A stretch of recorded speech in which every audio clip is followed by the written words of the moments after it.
Morwell Hazelwood mine fire ash. If the smoke doesn't get you, the ash will.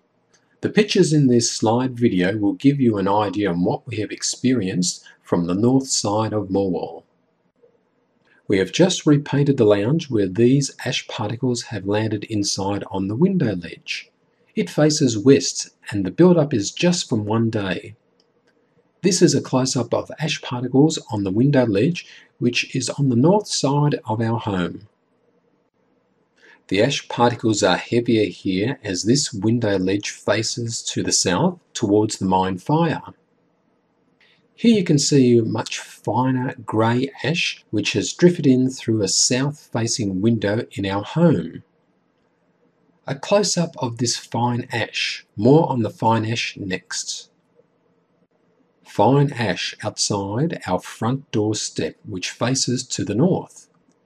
More build-up of the fine grey ash, the front door which faces to the north. It is subject to the southwest wind which carries the ash over Morwell. My son's car's rear window is covered in ash. Close-up of my son's car after a couple of days, it is covered with fine ash. The bonnet of my four-wheel drive with ash particles on it.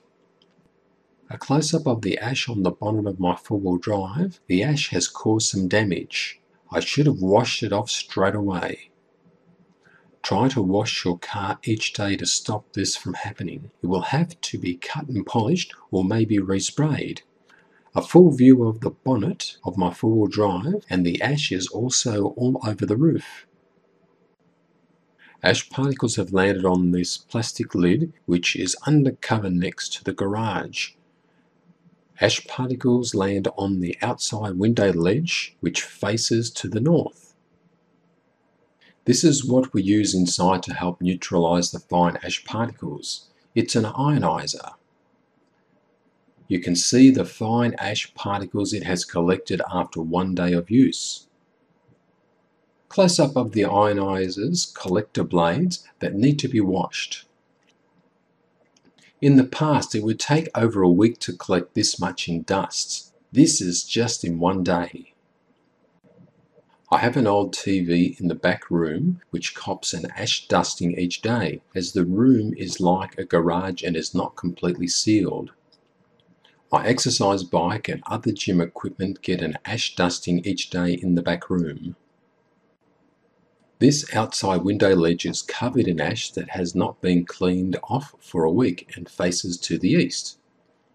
Fine ash particles after one day on my seedling sprouter box that is in my gazebo. Small ash particles on the pool fence the next morning. Each morning I hose off the ash from the day before. Some large particles of ash on the pool cover which has fallen from the day before. It just shows you how far these large ash particles travel on the wind. The wind hasn't been that strong the last day or two, but 5 kilometres away it has landed here. Having a pool cover helps to reduce the amount of ash that has blown across. Ash still drops down into the pool where there is a gap. I have to clean the pool each day to prevent it from going green. The pump is not strong enough to stir up these large sand-like particles on the bottom. It adds an extra hour or two in cleaning the pool and fills up the filters. First thing I do is to skim off any large particles of ash that are still afloat before starting the pool pump. These ash particles leave an oily residue on top of the water as well. In my vegetable garden, fine grey ash particles settle on the bean leaves each day. There is a lot more fine ash on this bean leaf as it is higher up the plant. I just watered my vegetable garden and hosed off the ash from the plants which had fallen yesterday. This is an ash puddle after hosing off my kale plants. Thanks for watching the ash from the Hazelwood mine fire photos. As you can see, it gets into almost everything, and we are 5 kilometres away from the mine. It may sound like I'm complaining about the ash and the smoke, but I just wanted to give you a better idea on what Morwell residents are dealing with each day. You can just imagine how bad it is for others that live much closer on the south side of Morwell. Feel free to leave a comment and hit the thumbs up if you found this insight has been helpful.